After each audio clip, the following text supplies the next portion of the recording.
Do you catch yourselves having expectations in your relationships? Who doesn't? So many enlightened masters have walked this planet advising us to let go of our expectations. And yet we wonder, we have relationships, we live with them, we work with them. How does one not have expectations? Then we may as well be just living without them. Now there is a middle path, and I'd like to share that with you.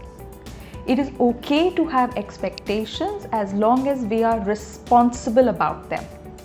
I know I sound radical when I say that. How can you be responsible for your expectations?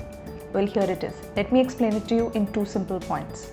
Number 1, have the courage to state the expectation. We grumble, we brood, we complain, but we rarely state what we want, what is our expectation. And even if we do, it's still packed with complaint. For example, this report is a mess. 10 mistakes on every page. How do you expect me to check this? I expect better. This report needs to be done again. I've highlighted the errors with the corrected comments on every page. I'd like you to go through it very carefully and please submit this report by 5 p.m. Will you be doing that? You never take responsibility in the house. It's been ages since you sat with the kids for their studies. I'd like you to help in the house with 2 things. 1, purchase of fruits.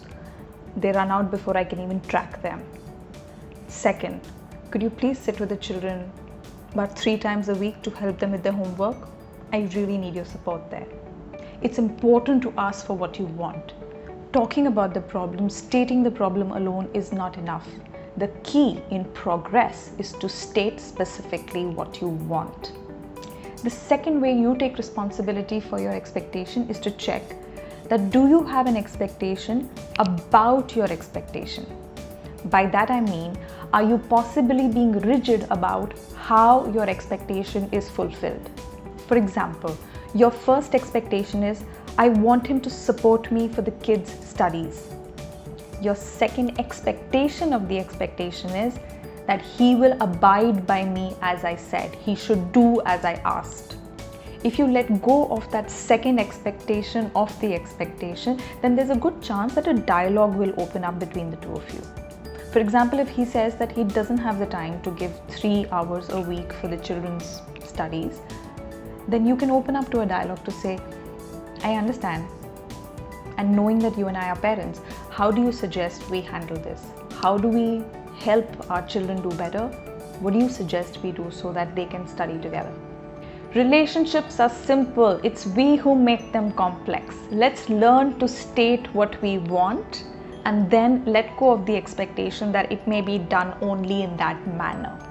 If this conversation moved anything inside of you, I invite you into a 3-week live online program called Relationship Money Intensive. How to talk to your partner about money and things that matter. I'm co-leading this program with Khushali Gandhi, a friend and a psychologist who has extensive experience in helping relationships achieve the goals that they want. This course is for women and is powered by Women on Wealth, an organization that is committed to helping train women in getting better control of their finances and other areas of life. I'm sure you want to know more. So click on that link in the description box and find out what does it take to have a more satisfactory conversation with your partner. I'll look out for you in the program. Take care.